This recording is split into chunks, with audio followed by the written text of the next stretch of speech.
Hey everyone, welcome to Coding with PS. In this video, we're diving into the absolute basics of Python. Python, no fluff, just what you really need to start building cool projects and eventually get into data science.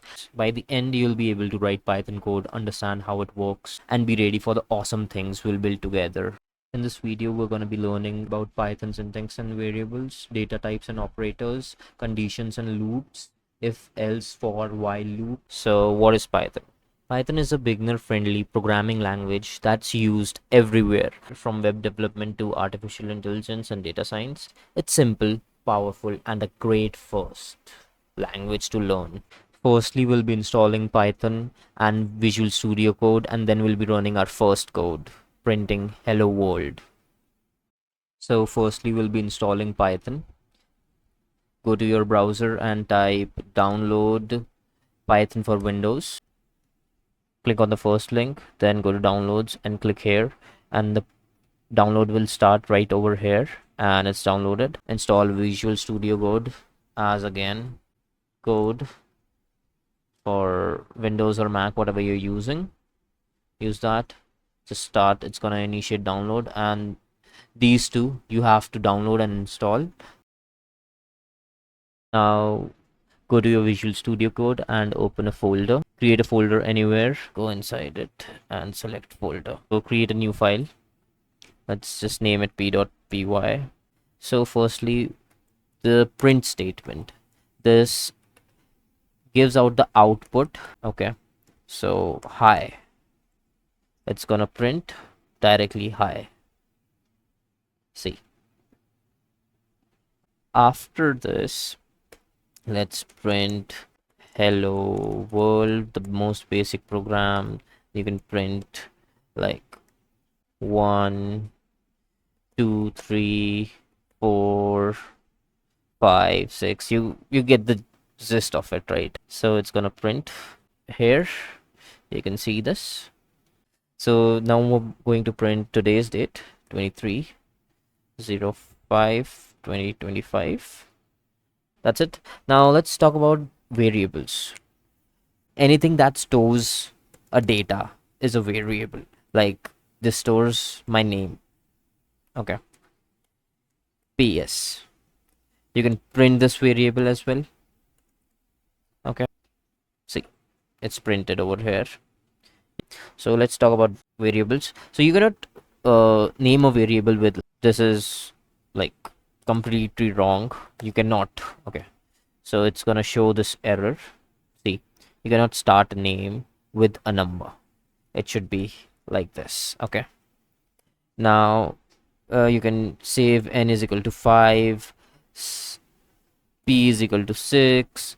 You can create a sum, then add n plus p, and then print sum. It's gonna show 11 right here.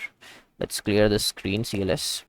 So next thing we're gonna do is you can also write verified is equal to true. This is a boolean value, true or false. It's called boolean. So let's next hop on to data types, other data types. So the first thing are integers. So year is equal to 2025. This is an integer. So your age is also an integer.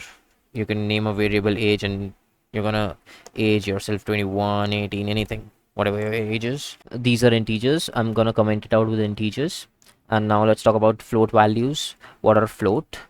I'm gonna just write float over here, and any decimal value, like it could be any. P is equal to 32.33 and price is equal to 45.66. Any decimal values are float values. Okay, so let's talk about string now. String, and any name you're gonna store PS. Any name is a string, like a username is a string. Okay, you can say anything. Yeah, so this is a string. And now boolean values, these are your true and false. PS is equal to true and suppose sad is equal to false because you're not sad. Okay, and now let's talk about operators. Operators dot py. Okay, so what are operators? Suppose there is a score, anything, addition, subtraction, multiplication, division. So 7 plus 8. Okay, I'm gonna just name it S, and 7 minus 5, S is equal to 7 into 5 is equal to 4 divided by 2. And there's one more thing that I want to tell you, which is your modulus. Modulus is like 3% 2. Okay, this is modulus. The output would be 1. It gives out the remainder, like 3 divided by 2. What's the remainder for it? So it's gonna give out 1. It's that simple. So now we'll be talking about exponents. These were the operators, and now we'll be talking about exponents. Anything like 2 multiply 2 is an exponent. It's gonna give 4. You want to do 3 square, so what you're gonna do is like 3 double 2. Okay, so this is how you're gonna do it. B, so it's gonna print first 4 and then 9. See, 3 square, this is how you write 3 square. So you're gonna write C is equal to 4 square. So this is, okay, this 4 9 16, 4 into 4 16. So these are your exponents. Now let's calculate the circumference of a circle. Let's do that. Pi is equal to 3.14, and we want to take the radius as like 3. Okay, so what you're going to do, CIR is equal to pi into r, and then you're going to print 9.42.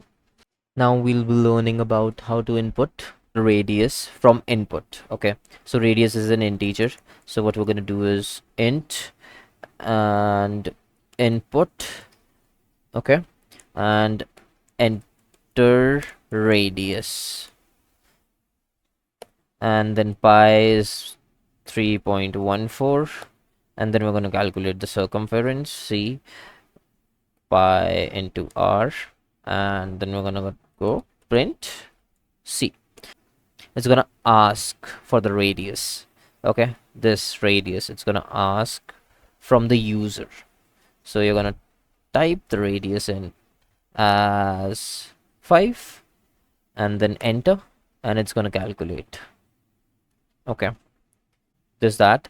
And if you wanna input a name, suppose you wanna input name, so what you're gonna do is just write input, because, and then enter your name. For string it's like this, for an integer it's like this. Okay, if you want to take in a float value, just type float over here, and that's about it. Okay, now we'll be talking about if else statements. I've already written some statements because it would take a lot of time for me to write, as well as it's gonna be a very long video if I'm gonna type each and every part of it. So let's start with the syntax of if else. So grade is equal to int input enter your grade. So this is your grade, we're inputting your grade. Then if the grade is greater than 60, it's gonna print you passed. So this is just an if case, or you could more else print you failed. You failed. Okay, so that's how it's gonna work. Enter your grade, it's gonna be 40, and you failed. So now if x is greater than 5, print x is greater than 5. It's gonna print x is greater than 5. X is equal to 0. If x is less than 0 or greater than, this is greater than 0, if x is less than 0, negative, else print 0. X is greater than 5, 0. Okay, this is how it works. Now let's go next to the logical operators. A is equal to 5, b is equal to 10.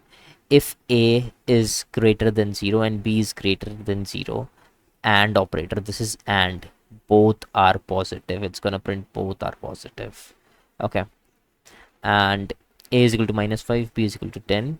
If a is greater than 0 or b is greater than 0, this is an or operator. At least one is positive, it's gonna print at least one is positive.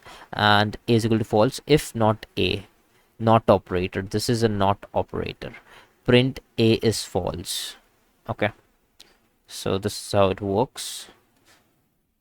So this is a truth table. How it's made is like false, twice false, then true, then alternatively false, true, false, true. So a and b, if both of them are true, then only it'll be true. So false, false, false, false, true, false. So a or b, any one of them should be true. So both are false, false. One is true, the output will be true. One is true, output will be true. So if both of them are true, the output will be true, and if any one of them is true, the output will be true. Okay, that's how it works. Now the next is I'm gonna teach you about a random. This is a module. We're gonna first import the random module. There are multiple modules that we can use in Python. This is just a basic module, so we're gonna first import the module import random. What this does is pick a random number from 1 to 9. This is the syntax: num is equal to random dot rand int 1 to 9, and it's gonna print the number, any number. See, 2, then 3. It's just picking random numbers, 3, 7, like that. Okay, so now let's hop on to relational operators. So a is equal to 5, a is equal to 5, a is not equal to 5, a is greater than, less than, less than equal to, I mean greater than equal to, and less than equal to. So a is equal to 5, print a equal to 5 is gonna print true because it is true. And a is equal to 5, a is not equal to 3, this is true. If I'm gonna write 3, it's gonna print false. Okay, just see, true, false, true. And if we're gonna do 5, the first is true, second is true because we print this, and this is also true. Okay, let's hop on to loops now. Okay, so now we'll be starting with loops. So the first is for loop. For I in range 6, print I. So what it should do is print the numbers till 6, right? So when you print it, it's going starting from 0 till 5. So these are 6 numbers, but starting from 0 to 5. Okay, so we're gonna change that. We're gonna do this 1 to 7, and it's gonna start from 1, and 6 numbers would be 1 to 6. So this is the difference, you can see that. Okay, so now we're gonna be checking out for I in range 5 the square of I into I. That means the square till the number of 5. Okay, so this is 0 is 0, 1 is 1, 2 is 4, 3 square 9, 4 square 16. Okay, but we want it till 5. So what we're gonna do is 1 2 6. Okay, so this is gonna be 1 to 1, 2 4, 3 square 9, 4 square 16, 5 square 25. Okay, that's how it works. Now let's hop on to while loop.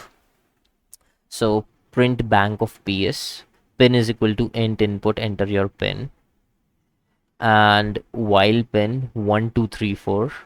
Okay, this is a while loop. While pin is not equal to 1 2 3 4. Okay, again input incorrect pin, enter your pin again. If pin equals to 1 equal to 1 2 3 4, pin accepted. So let's initiate it. So we're gonna type 4 5 6 incorrect pin, 7 8 9 4 incorrect pin again. So 1 2 3 4, pin accepted, you're in. Okay, now we'll be looking at the guess game. So the initially the value of guess is 0 while guess is not equal to 6. So if we write guess is equal to 6, then it's gonna say guess right, or else it's gonna input guess the number again and again. Okay, so we're gonna guess 1, guess the number again, 2, then okay, 4, then 6. Guess right. This is how it works. So I've given 2 questions in the for loop as well. Question: print the square of each number from 1 to 10. Okay, so for while loop, write a Python program, give the code in the comment section, and check if you got it right or not. I'm gonna add over here in the repository on GitHub, so you can check there as well. So do these 2 questions. These are really good for beginners. And in this, you're going to use random, import random. So great job reaching this far. You now have a solid foundation. In the next videos, we'll start using this knowledge to build cool mini projects and then dive into the basics of data science. So make sure to subscribe.